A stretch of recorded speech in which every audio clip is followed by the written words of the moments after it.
Now, UK's mainstream media is claiming that you have, quote-unquote, fled the UK amid contempt of court proceedings.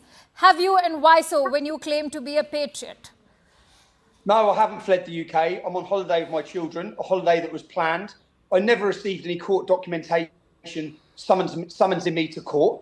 I'm not on bail to attend court. So once again, you're being lied to.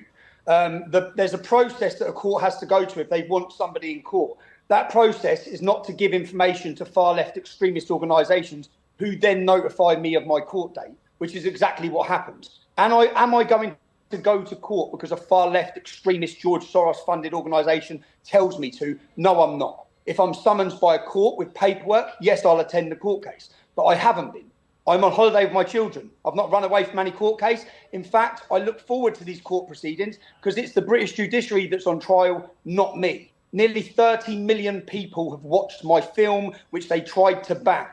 30 million. Okay, only 9 million people elected the government of my country. This film is in the public's interest. I'm happy that the world has seen the truth.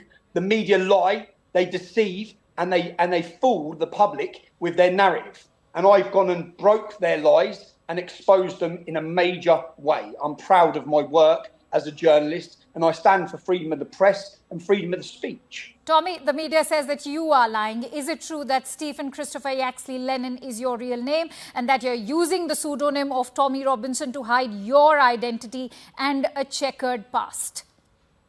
No, it's not true. My name is actually Stephen Lennon. But yes, I did use the pseudonym. Do you know why I used the pseudonym? Because if you want to speak about Islam, people want to kill you.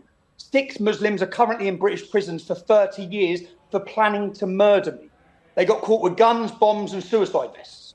Okay? So I tried to protect my name because I wanted to protect my family. Because unfortunately, if you express your freedom of speech against anything to do with Muhammad or Islam, people from the religion of peace wish to butcher you, murder you and behead you. So yes, I did use a pseudonym for my family's protection. I don't think that's ridiculous at all. Tommy, your critics have accused you of being Islamophobic and racist. Is that true? Islamophobic? There's no such word. You're currently sat in India. Hindus know full well of the persecution from the hands and the hostility of Islam. You know full well of the rape jihad. I think you call it love jihad, but rape jihad.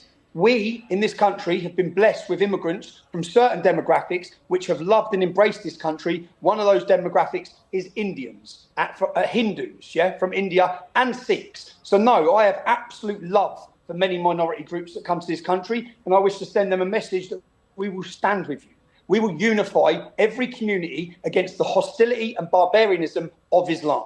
I'm not racist. I despise racism. Islam is not a race. Islam is a fascist, violent ideology which masquerades as a religion. And words like Islamophobia are created by absolute cowards who are scared to have the true discussion on the problems of the core teachings of Islam and who the barbarian was who founded it. He was a rapist, he was a murderer, he pillaged, and men who wish to perfect him and believe he is the moral compass for the world will go on to pillage, rape and murder as well.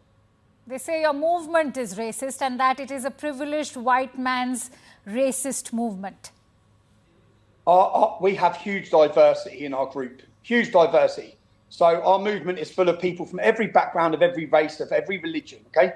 But we oppose Islam. Unfortunately, these are the absolute cowardly slurs that are thrown at anyone who tries to have an open, honest discussion about mass immigration from Islamic countries into the UK. Wherever Islam becomes dominant, and it's going to happen in India, so Indians need to really wake up. Hindus need to get ready, as you're fully aware.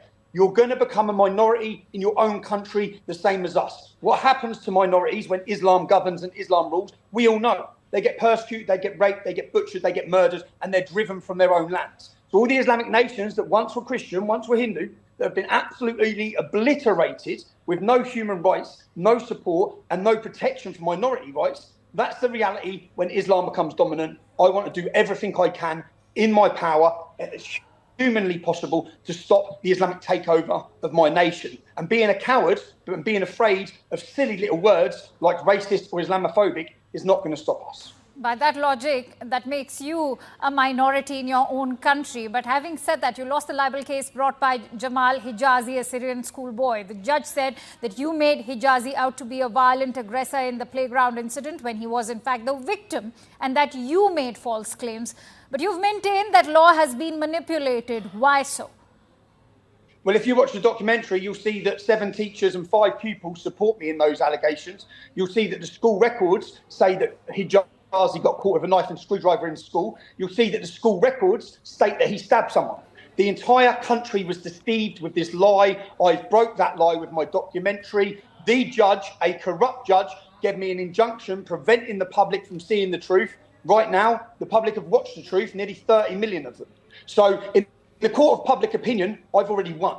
If the judiciary wish to send me to jail, which I believe they do, they want to lock me up. Once again, more people will watch the documentary, more people watch the film. I will be remembered as the journalist who absolutely destroyed the credibility of the British judiciary. So, Tommy, are you saying that is the reason why your documentary Silenced has been banned? Why did you screen the documentary against the High Court orders at the Trafalgar Square on 27th July when it was banned?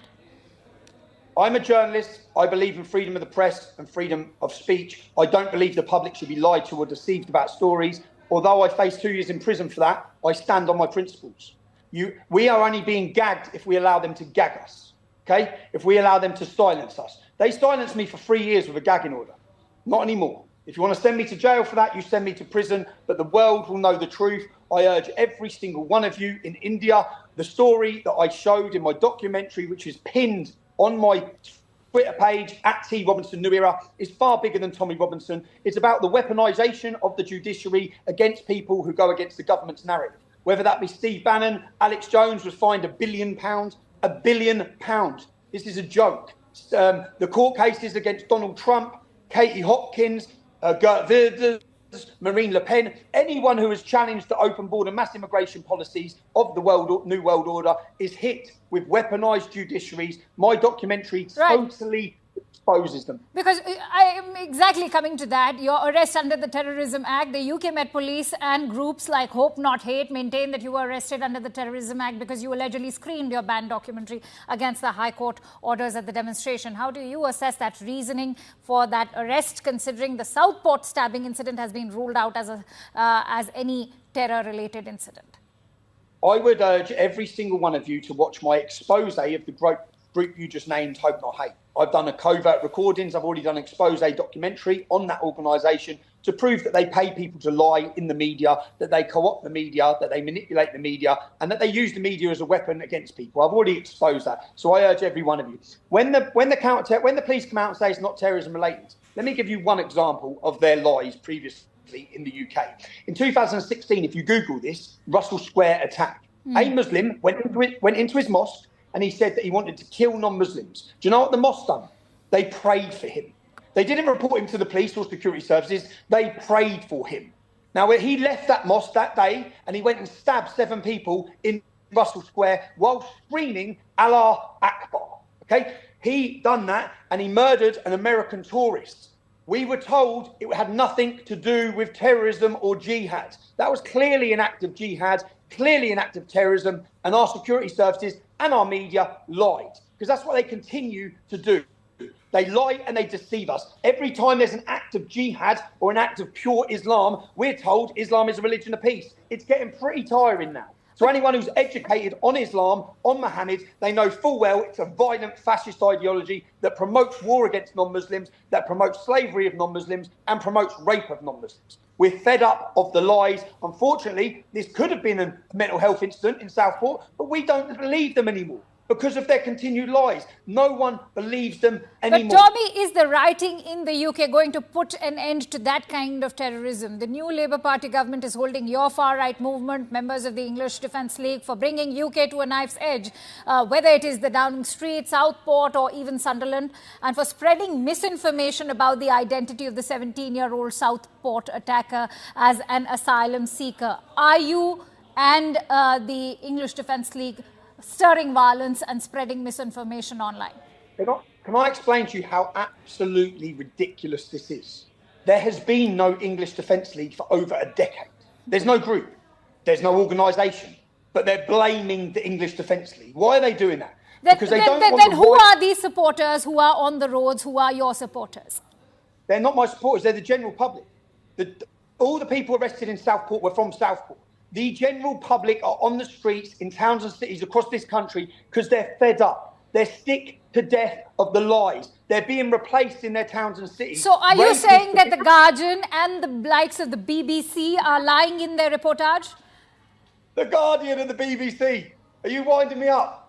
I'll give you another documentary. Anyone who doesn't know me, watch the documentary I've done on Panorama, which is the BBC's investigative documentary makers. I got covert recordings of them creating fake news about me. I've already exposed all this. The BBC are fake news. The Guardian are fake news. They're elitists, and their job is to deceive the public. It's why they hate journalists like me. I go straight to the truth. I escape all of their lies, and I give the truth to the British public when they're being lied to. All right. UK's Home Department and, of course, the government says that nobody minds peaceful protests. Who is destroying the peace in the hood? On Saturday, the 27th of July, we had 100,000 people in our capital city, the biggest gathering of patriots the country's ever seen. We had a festival of music and we had a demonstration, and we were slandered and attacked by the media and our politicians. There was no violence there, but we were still called far right, still called extremists, still called racist. It doesn't matter what you do. Even though on our stage, half the people not talking were non-white. We embrace migrants that come to this country and love it. The problem is Islamic migrants come to this country and declare war on it. They wish to subjugate us. They're not here to integrate or assimilate. They're here to dominate. We are sick to death. The entire world is sick to death. And then every time Islamic community do anything, they then cry victim. You are fully aware of this. Your Hindu audience are fully aware of this. We are fed up. We're fed up of weak, cowardly government who appease an Islamic minority because they're continually scared of the riots and violence that that community are threatening. So what's explained? We're fed up. So who's responsible for the violence on those roads? Our government and our police force for their two-tier policing, for their absolute cowardice, for coming down hard on British people and allowing minority groups to run riot across our country with no policing. The police literally run away when Muslims come out to protest. They literally hide. Their police stations come under attack. Buses are set on fire. Police cars are set on fire. There's no police horses. There's no police with dogs. There's totally different treatment. They have sent a message to the British population that if you want to be heard, you have to riot. You are seeing the consequences of their failures to enforce the law equally across all communities right now on the streets of the UK. It's not our fault. We've continually called for peace, but we're not going to be silent on the problems. The problems are that big. We're losing our country. We're losing our culture. Our identity is under attack. And Islamic jihadist, militant rapists are plaguing every town and city in our country. In fact, as we speak, Prime Minister Sir Keir Starmer has announced that he will be protecting the mosques and the Muslim community. He's referred to the protests as thuggery. He's also attacked the online social media platforms for promoting misinformation. What do you have to say about the newly elected UK Labour Party? He's a total coward, and they want open borders. They're replacing Labour voters with minority groups to continually vote in them. Do you know how many Muslim women have been raped by gangs of English men in the UK? Have a guess. None. No. Not one. Do you know how many young English girls have been raped by groups of Muslims in every town and city across our country? 1,000 rapes in just Telford. Telford has a 1.7% Muslim population. 5 people have been murdered by the Muslim gangs in just that one town. They operate in every single town. So I find it absolutely insulting that Keir Starmer wants to protect the Muslim community, because our daughters are being raped and pillaged across our country by Muslim invaders. So we're insulted by his words. We want protection. We want our children to be safe. We want our women to be free to walk down the streets. And when I say our women, I mean Hindu, Sikh, Christian, Jewish women, all of them. We're all in danger. We're all at risk. We've had enough. We're not against migrants, okay? I'm against Islamic immigration into our country. Okay. If it's everyone's responsibility, what are Qatar doing? How many are they taking in? What about Saudi Arabia? How many of their brothers from the Ummah have they taken in? None, because they want to participate in population jihad into Western nations. We haven't had a problem with any of the Sikh community who've come to the UK. They've been brilliant. We haven't had a problem, and we don't have any negative views towards Hindu immigration into our country.